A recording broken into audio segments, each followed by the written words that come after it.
Welcome back to the Daily Bread Bible Study. We are looking at day 53, focusing on the book of Deuteronomy, chapters 3 and 4.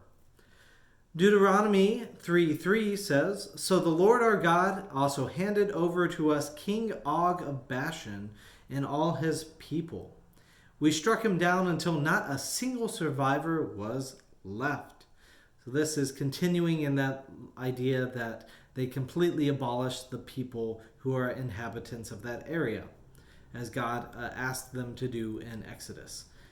In Deuteronomy 3:7, "But all the livestock and all the plunder of the towns we kept as spoil for ourselves." From the context clues, we get to see the appearance of a king-sized bed, saying that King Og slept on a king-sized bed. In Deuteronomy 3:11, "Now only King Og of Bashan was left by the remnant of the Rephaim. In fact, his bed, an iron bed, can still be seen in Rabbah among the Ammonites. By the common cubit, it is 9 cubits long and 4 cubits wide." So, there's a king-sized bed hiding in the middle of the Bible. Now Moses then describes the areas the Reubenites, the Gadites, and the Manassites acquire. Moses then also reminds these tribes of their commitment in Deuteronomy 3:18. "At that time I charged you as follows: Although the Lord your God has given you this land to occupy, all your troops shall cross over armed as the vanguard of your Israelite kin." So with all the successes in battle, Moses is excited for the people to come into the promised land. Moses likes to talk with God and ask God if he can cross the Jordan, but God's not having it. In Deuteronomy 3:23, "At that time too I entreated the Lord, saying, O Lord God, you have only begun to show your servant your greatness and your might. What God in heaven or on earth can perform deeds and acts as mighty as yours?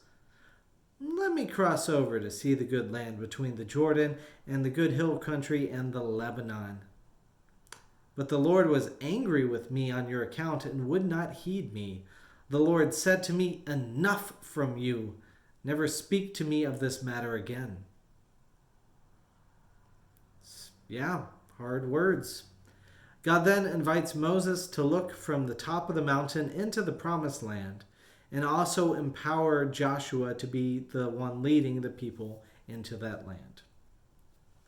In Deuteronomy chapter 4, Moses then advises the people, as the Lord charged him to do, to, quote, "give heed to the statutes and ordinances, neither adding nor taking anything away." This is to avoid slipping back into idolatry, which is the main problem in the Old Testament and which upsets God. In Deuteronomy 3-4, "You have seen for yourselves what the Lord did with regard to Baal of Peor, how the Lord your God destroyed from among you everyone who followed Baal of Peor, while those of you who held fast to the Lord your God are alive today." So these statutes will, and described in some detail, in chapter 4, verse 6, "Show your wisdom and discernment to the peoples." In verse 7, "A God who is revealed, a God so near to it." In Deuteronomy 4:9, "As you are instructed to, neither to forget, nor let them slip from your mind." The instructions to make them known to your children and your children's children. And these are all for your own well-being. So these statutes and ordinances, instructions, what we as Christians often call the law. So Moses reminds them that they saw, quote, "no form when the Lord spoke to you at Horeb." And Moses interprets this as God does not want his people to make likenesses of God. The whole golden calf idolatry.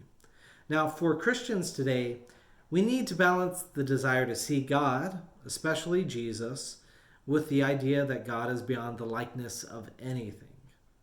Thus, sometimes you will hear me reference God as He, And I like using this personal pronoun in English to reference God.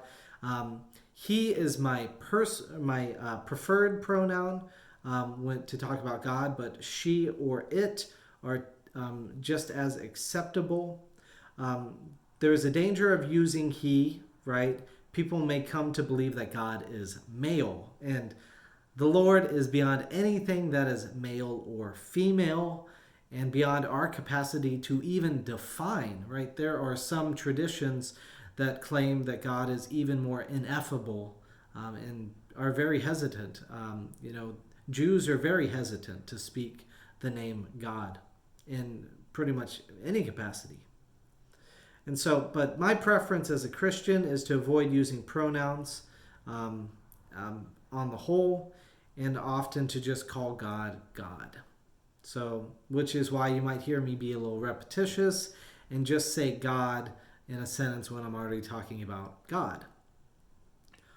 Now, moving back to Moses, for Moses, this proper respect is important, especially since in Deuteronomy 4:24, the Lord your God is a devouring fire, a jealous God. Moses then calls heaven and earth to witness against any idolatry from the Israelites, saying that the idolaters will be utterly destroyed in chapter 4, verse 26. In verse 31, because the Lord your God is a merciful God, he will neither abandon you nor destroy you. He will not forget the covenant with your ancestors that he swore to them. So this idea that God has standards, but also wants to be in relationship the very most, and that's the very foremost goal that God has with humanity. Now, Moses then sings God's praises, asking who is like God, and one who speaks out from a fire and lets people live.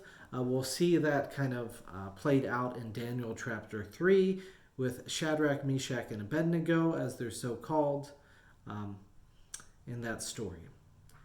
Moses praises God for a God who delivers people as he did against Egypt with many signs and wonders.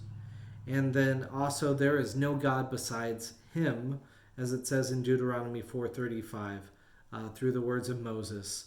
And again, nothing comparable to speak of to God. So this ends our discussion for today. I look forward to being able to have more discussion on the book of Deuteronomy later on.